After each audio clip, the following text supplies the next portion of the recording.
It's quite interesting how I think some people think it's only difficult for darker skin tones, but I don't think it is. I think it's equally difficult, man. Like, we still got our struggles, man. Even if you're light skinned, you still got your struggle, like, as well, do you know? That was my first lead. Oh, I've been up for many, yeah? But my first had to be made for me. That just tells you something. There's something wrong then, innit? If I had to create, something had to be created for me to fit in, to look right.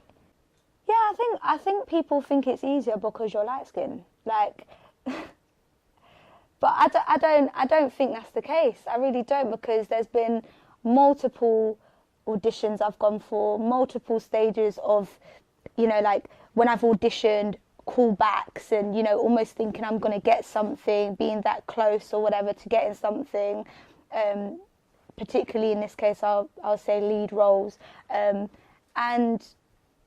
you know, when I've seen the show or something after, and I've seen the other way, like, because they will usually say we've decided to go the other way. Yeah, I never really know what that means. To me, majority of the time, it's the other way, is a different colour. I really think it's that. Because when I've seen, like, when I've come across it, like, I don't actually go out of my way to go look for the show. But, you know, if it's a big show or if it's doing really well, it'll pop up. If you're, you know, on BBC or whatever, it will be there. And I'll be like, oh, I went for that. And then I'll look at it and I would see that, oh, okay, the other way was white. You decided to go with white and make everyone white, for an example. And then I thought, sometimes I do think like, oh, would it have been a lot more effort, you know, for you to have casted someone that was of my complexion? Because I feel like in some shows that I've seen that I haven't got or whatever, it's like, it looks like it was easier to go the other way without having to explain why that character is of my complexion, you know, because a lot of the time you'll see in shows where it's like, if the person's light skin, mixed race, whatever people want to label it as, black, whatever, you'll see that the mum and the dad, one will be white and one will be black. But I think for me, for my journey particularly, I remember when I first was starting out, it used to be a bit of a worry to me, my complexion, I can't lie. And that was only because I knew that I'm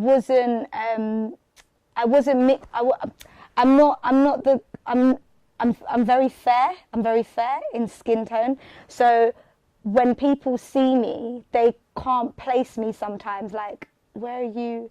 Do you know what I mean? They can't really place me. So I don't know. Sometimes I think, I used to think a lot that maybe that's why some things I didn't get, especially if I saw that they picked somebody else who was, like, you know, typical. You'll be able to tell as soon as you look at them that, oh, you're definitely like Jamaican and English, for example. But you don't look at me and think, yeah, do you know what I mean? If that makes sense. So yeah, I don't think it's easier. I think I've had my own, I think there's challenges within that itself without, I definitely think it's not easier. It's not. Yeah, one of my brother's friends at the time, his brother was an actor, Mel Amin, and he was doing like his own drama classes, and I was young at the time, I was 15 at the time, and he thought it'd be a good idea, well, my brother's friend, who was his brother, thought it'd be a good idea for me to audition and, you know, start kind of going down that path. So I went and auditioned, and I got into the little group, and that was like every Sunday in Kensal Green, and I did that for a while. I think that was for a while. I'm sure it was about like 2 years or a year and a half or so. It was quite a while, and that was my first kind of introduction into like acting. And to me at that time, as a young Frieda, it was very much like, this is fun, this is an outlet, I like this. This is like, it was, and you know what, it wasn't even that I planned to stay in it, it was that it organically happened. Everything was, with my acting, it's been very organic. It wasn't forced. It was, I swear, it was just like God was like, this is, you know, like when something comes to you by, you know it's not because of you. It just comes to you as in like, this is what you're supposed to do. It literally was like that for me with acting. Like, it wasn't something I ever thought in my head. It literally, the idea presented itself to me and I just went with it. And it's just, I went with it. And after I had that introduction into acting and everything, and Mel was really like, he was basically like a mentor for me, man, a real introduction to what the industry could be like. And he taught me so much that like a lot of people don't get like something like that, you know, somebody who's been in it for a long time that's able to kind of tell you things that you might have to be in the industry for a long time to know. So there was just certain things, you know, even things like agents, just giving me information about what agents are like and how to, you know, just stuff like that. It gave me a real insight on things like that. And then after that, I went looking for an agent. But before that happened, it was, college. I was in college and I decided that I was going to do performing arts, following after, doing the little groups with Mel. So that's what made me take the decision to do performing arts in college, because I was like, I need to know more about this. Like, you know, I need to see if I really like this. Like, so I did it. I did performing arts, for 2 years. I did a BTEC National Diploma in Performing Arts for 2 years, which I liked the practical. I wasn't fond of the theory side of it. I don't know. I learn very in a practical way, visual way. So I loved the fact that the acting was still incorporated in there. But there was a bit of singing and dancing and all that stuff as well, which was all right. So I did that. And then when that was coming to an end, it was now like, right, what are you doing with your life? Because it's like, do you want to go to university?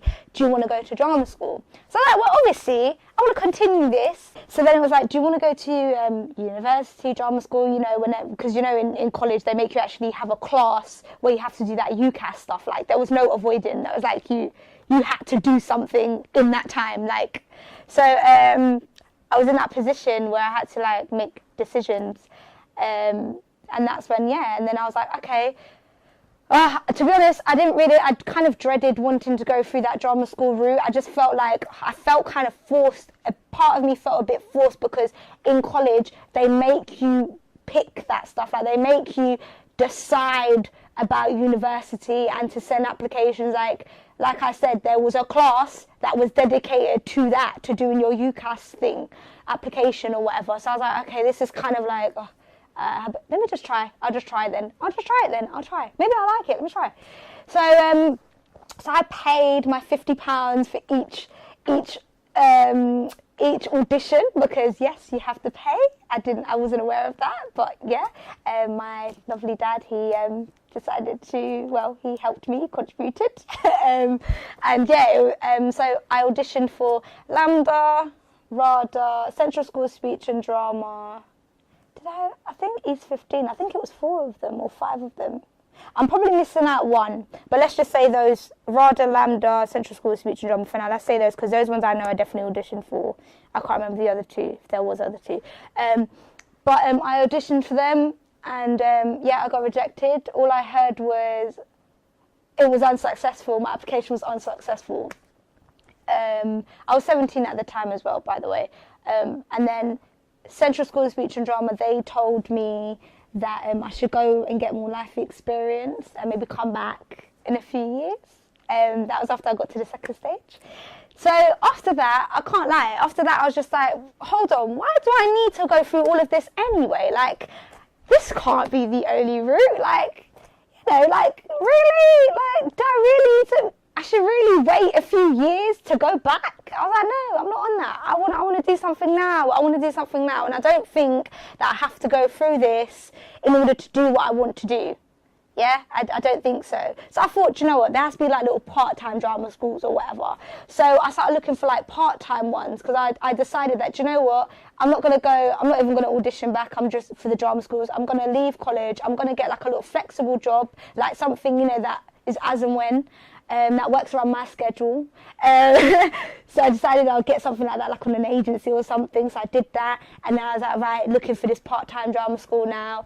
I tried Sylvia Young. Oh yes, I remember. Yes, I went to Sylvia Young. Yes, I did. But I did musical theatre, and that was because it was difficult to get into the acting class. For some reason, it was difficult. Like it was easier to get into one of their classes, and then you'd become priority to, or something like that, to get into their acting, because it was like, for Sylvia Young's like a children's agency, and because I was still a teen at the time, so I was still able to, do you know what I mean, to qualify, whatever. Yeah, it's been mad, because everyone that's kind of banging it now, we're all in the same class. So John was in my class, Malachi is in my class, Letitia is in my class, we're all in the same class together. Because at the time when I was at Identity, there used to be there still is tiers of the classes, like, you know, like professional, intermediate professional, and then it was IAG at the time. IAG was like the class where like people that were on the agency were kind of in that class. And in my class, yeah, it was all of us. It was me, John, Malachi, Letitia, yeah, and a few other people. Toby, yes, sorry, Toby. Yeah, and a few other people that people would know of or have seen about or whatever. But then now, I don't think there is an IAG class anymore. I think now it's just kind of like intermediate and professionals or something. I'm not really sure what the tiers are now. And obviously it's grown a lot more from when I was there. But yeah, man, seeing the growth, it's crazy, man. It is crazy. Because even like, I know that some of the people that were in my class had been there even before me, and they saw it even before, you know. And like at the time, there wasn't that many other agents working with Femi, and now there's a lot more. He's got a lot more people there, but I think it's just been a journey, in it, for everyone within itself, and the growth is a great thing. It's a good thing, you know, because everything that everyone's doing in Identity is paving the way, like, you know, for other people to kind of do their thing too. So yeah, I think it's a very funny one when we talk about online, because, like, you know, it's been a great platform for myself as well. But before I had done even just a couple, I was doing stuff, do you know what I mean, like on TV. And it's quite funny though, because when I was doing stuff on TV, I was getting recognised for things online, and people thinking that that's where I started. But if people look back, then obviously they'll see that, oh, you were about, you know, doing professional stuff, you know, like the BBC and stuff before.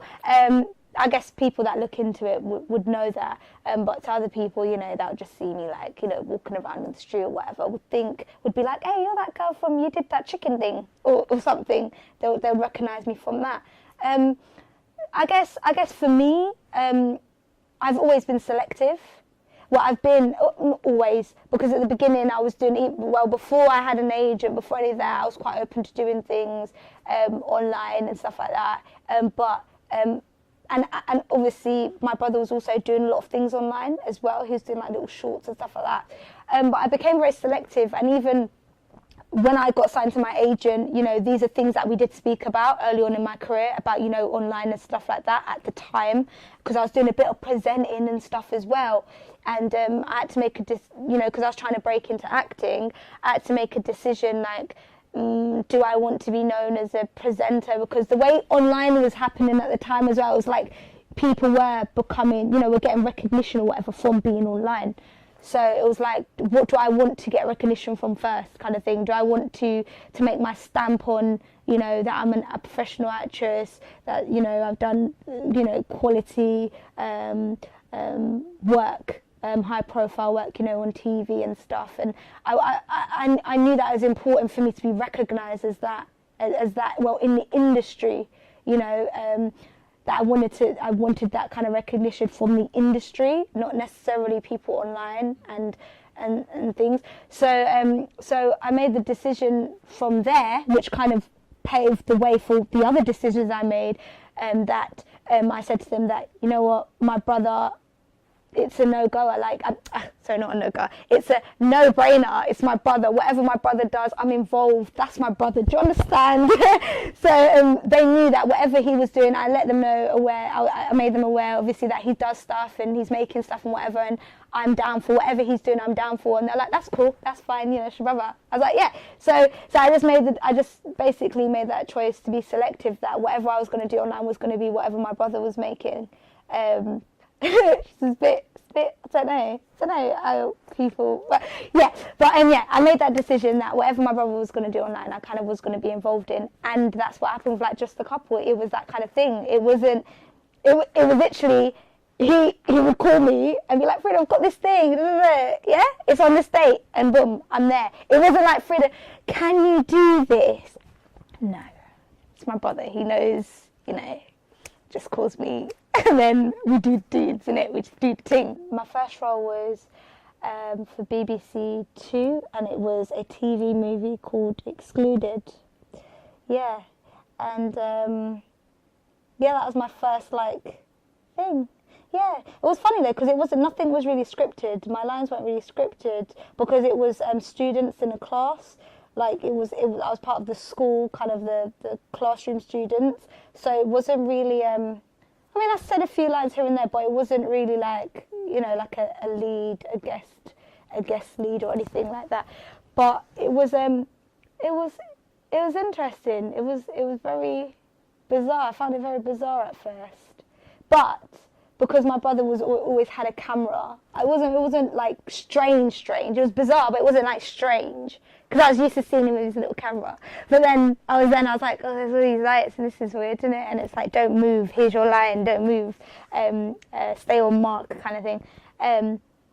But it was exciting. It was exciting because I knew I was on my way. I think I was 16, just turned 16. I think so. I think I just turned 16. Or I was either 16 going on 17.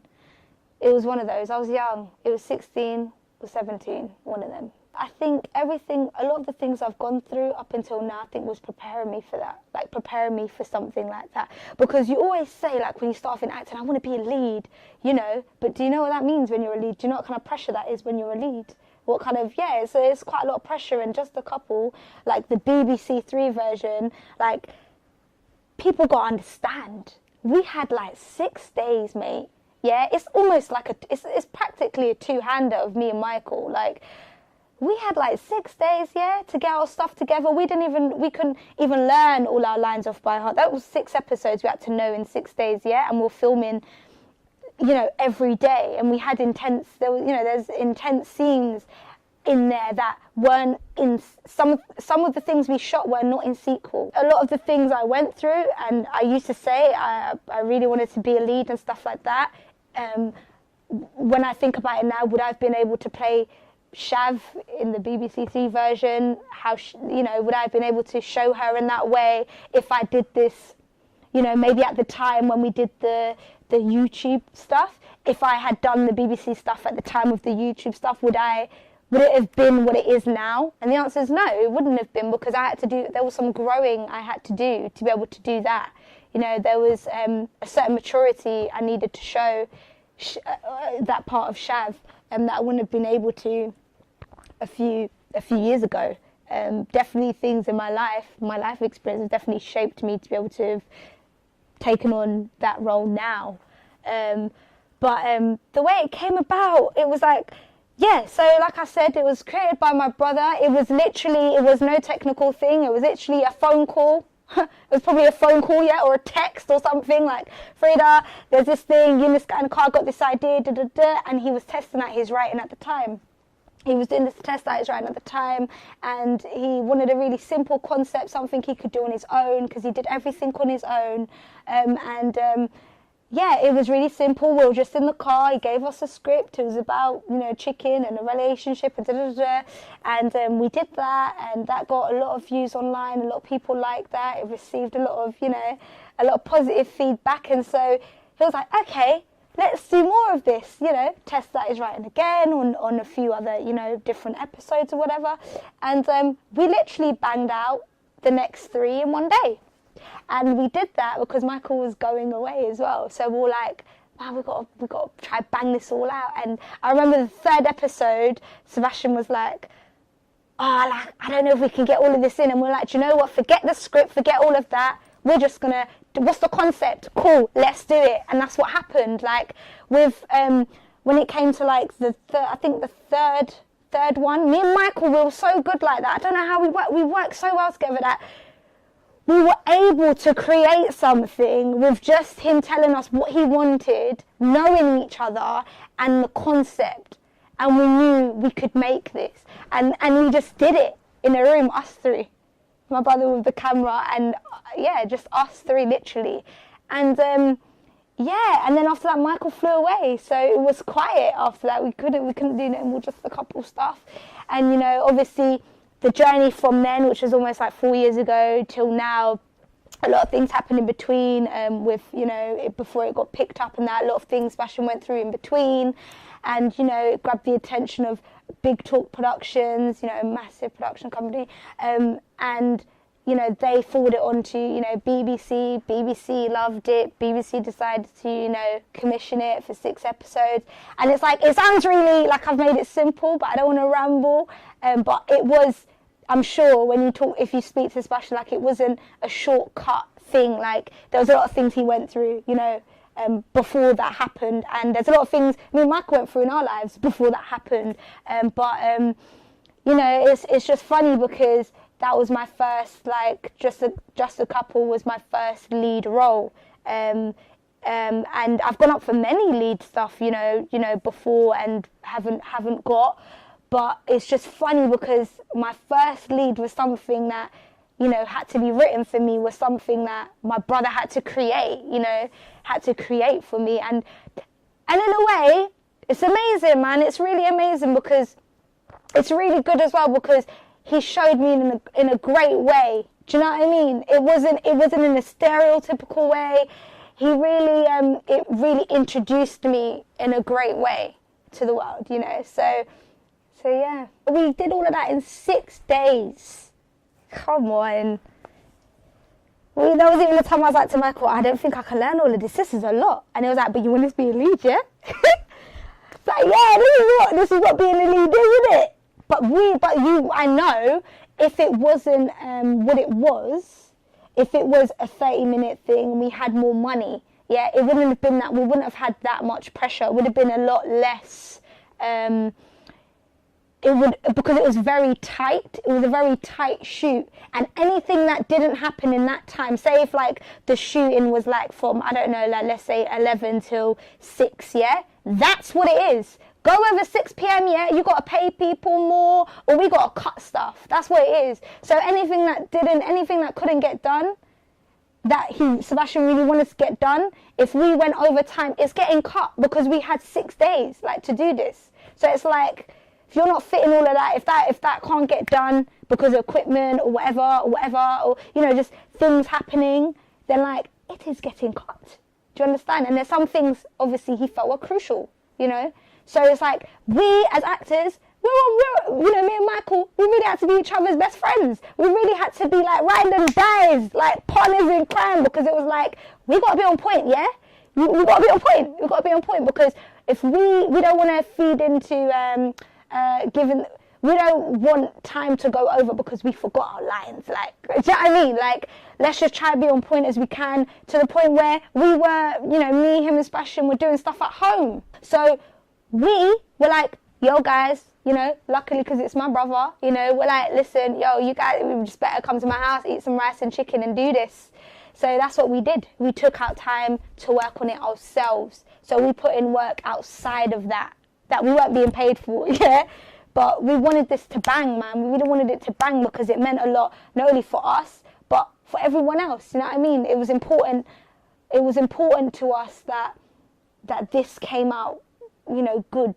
It came out quality. And so we just put in the work that we needed to for that to happen, really. Yeah.